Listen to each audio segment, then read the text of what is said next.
নানা ধরনের রেসিপি নিয়ে এক্সপেরিমেন্ট করতে বরাবরই আমি খুব ভালোবাসি। আর আজ যে রেসিপিটা আপনাদের সাথে আমি শেয়ার করতে চলেছি সেটা কিন্তু সম্পূর্ণভাবে আমার নিজস্ব রেসিপি। ভিডিওটা স্কিপ না করে শেষ পর্যন্ত দেখার অনুরোধ রইল। Hello viewers, welcome back to our channel cooking by Abol Tabol. আমি সুদেশনা। আমাদের আজকের রেসিপি কাঁচা কলার ধোকা। এই রেসিপির জন্য আমি একটা কাঁচা কলা আর 100 গ্রাম ছোলার ডাল 3 ঘন্টা ভিজিয়ে রেখেছিলাম। ভিজিয়ে রাখার পর সেটা জল থেকে ছাঁকনির সাহায্যে ছেঁকে বাটিতে এখানে রেখেছি।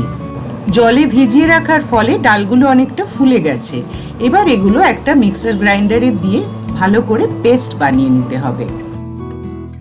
এবার এর মধ্যে 2 চেরা কাঁচা লঙ্কা, 1 ইঞ্চি আদা এভাবে টুকরো করে কেটে দিলাম আর পরিমাণ মতো জল দিয়ে একটা স্মুথ পেস্ট বানিয়ে নিচ্ছি। জল কিন্তু বেশি ইউজ করবেন না, পেস্টটা এরকম হবে। বাটিতে এবার এটা ঢেলে নিচ্ছি। সিদ্ধ কাঁচা কলার খোসাটা ছাড়িয়ে নিচ্ছি, তবে এই খোসাটা কিন্তু ফেলে দেবেন না। এই দিয়ে দারুণ ভালো মোচার মতো তরকারি হয় বা ভর্তাও বানাতে পারেন। কাঁচা কলার খোসার তরকারি কিন্তু আমাদের চ্যানেলে আছে, চাইলে কিন্তু আপনারা ভিডিওটা দেখতে পারেন। বলে না দিলে বোঝার উপায় নেই যে ওটা কাঁচা কলার খোসার তরকারি। যাই হোক, এবার ওই ডালের পেস্টটা কাঁচা কলার মধ্যে অ্যাড করে দিচ্ছি। স্বাদ অনুযায়ী সল্ট অ্যাড করছি। এছাড়া 1/4 টিস্পুন হলুদ গুঁড়ো, 1/2 teaspoon Kashmiri red chilli powder, 1 teaspoon ধনে গুঁড়ো আর 1/2 টিস্পুন রোস্টেড জিরে গুঁড়ো দিলাম। 1.5 টেবিল স্পুন আদা কাঁচা লঙ্কা বাটা অ্যাড করে সব কিছু খুব ভালো করে মিক্স করে নিচ্ছি।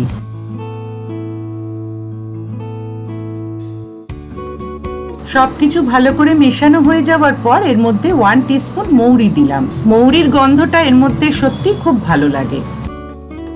এবার একটা কড়াইতে কিছুটা সর্ষের তেল দিয়ে সেটা গরম করে নিলাম।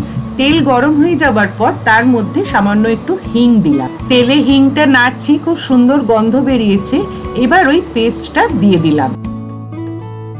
যতক্ষণ পর্যন্ত না এই পেস্টটা একটু শুকনো হয়ে আসছে আর কড়াই থেকে পুরোপুরি ছেড়ে আসছে ততক্ষণ পর্যন্ত কনস্ট্যান্টলি এভাবে নাড়তে হবে। শুরুতেই একটা কথা বললাম যে এটা আমার নিজস্ব রেসিপি। এটা বলার একটাই কারণ, সেটা হলো আমি কিন্তু এটা কারোর কাছ থেকে শিখে বা কোথাও দেখে বানাচ্ছি না। হতেই পারে যে কেউ হয়তো এটা বানিয়েছেন অলরেডি, তবে সেটা কিন্তু আমার সত্যি জানা নেই। কথা বলতে বলতে অলরেডি 1 টিস্পুন চিনি অ্যাড করে দিয়েছি। পেস্টটা ড্রাই হয়ে কড়াই থেকে ছেড়ে আসছে। এবার গ্যাসটা অফ করে দিলাম। একটা স্টিলের থালায় কিছুটা তেল ছড়িয়ে সেটা ভালো করে মাখিয়ে নিচ্ছি। আপনারা যে কোনো ফ্ল্যাট সারফেসে এই কাজটা করতে পারেন। ডাল আর কাঁচা কলার পেস্টটা এবার থালার মধ্যে দিয়ে দিচ্ছি। হালকা গরম থাকাকালীনই কিন্তু এটাকে এইভাবে হালকাভাবে চেপে চেপে সেট করে নিতে হবে। একদম ঠান্ডা হয়ে গেলে এই জিনিসটা শক্ত হয়ে যাবে, তখন শেপে আনাটা প্রবলেম হবে। প্রথমে একটু ফ্ল্যাট করে নিয়ে তারপর সাইডগুলো সমান করে একটু চেপে উঁচু করে দিতে হবে, যাতে নাকি এটা একটা শেপে আসে। প্রথমে এটাকে লম্বালম্বিভাবে কেটে নিচ্ছি, তারপর ছোট ছোট স্কোয়ার বা ডায়মন্ড শেপে কেটে নেব। ধোকা আমরা নর্মালি যেভাবে বানিয়ে থাকি প্রসিডিওরটা সেম, বাট কাঁচা কলা অ্যাড করে ধোকাটা বানিয়ে সাকসেসফুল হওয়ার পর আমার কিন্তু খুব আনন্দ হয়েছে। এই কাটার কাজটা কিন্তু খুব কেয়ারফুলি করবেন এবং একদম ঠান্ডা হয়ে গেলে জিনিসটা যখন একটা সলিড ফরমেশনে আসবে মোটামুটিভাবে, তখনই কিন্তু কাটবেন, আদারওয়াইজ কিন্তু ভেঙে যেতে পারে। এগুলো এবার ভেজে নেব, তার জন্য কড়াইতে তেল গরম করে নিচ্ছি। এগুলোর 4টে সাইডই যতক্ষণ পর্যন্ত না গোল্ডেন ব্রাউন হচ্ছে ততক্ষণ পর্যন্ত ভালো করে ভেজে নিতে হবে। আমি তো আজকের রেসিপিটা সম্পূর্ণ নিজের মতো করে বানিয়েছি, তবে আপনারা যদি কেউ এভাবে কখনো বানিয়ে থাকেন সেটা কিন্তু কমেন্ট সেকশনে আমাদের জানাতে পারেন। এই ভাজাগুলো এমনি খেতে এত ভালো লাগে যে তরকারি বানানো অবধি অপেক্ষা করাটা মুশকিল হয়ে যায়।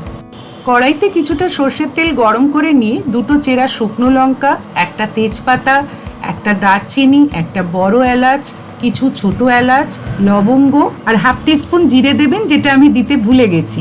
দুটো আলু ডুমো ডুমো করে কেটে রাখা সেটা দিলাম, আর তার সাথে অল্প একটু সল্ট দিয়ে ভালো করে আলুটা ভেজে নিচ্ছি। খুব সামান্য একটু হিং ছড়িয়ে দিচ্ছি। এবার 2 টেবিল স্পুন আদা কাঁচা লঙ্কা বাটা দিয়ে দিলাম।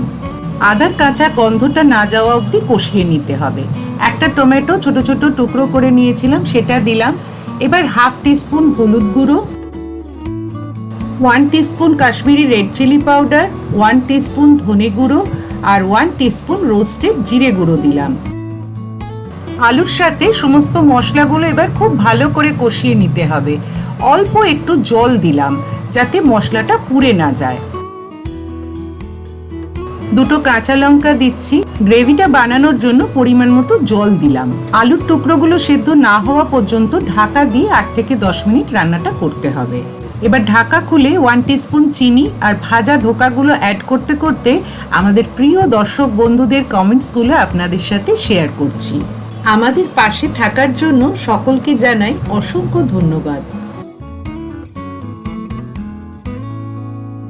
ধোকাগুলো সব দেয়া হয়ে গেলে গ্রেভির মধ্যে কিছুক্ষণ নাড়াচাড়া করে রান্নাটা করে নিতে হবে।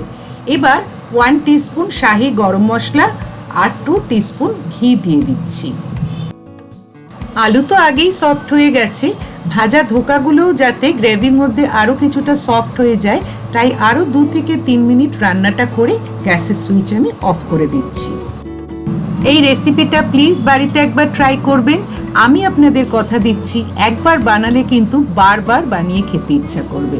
আজ তবে এই পর্যন্ত, সবাই খুব ভালো থাকবেন। Thank you.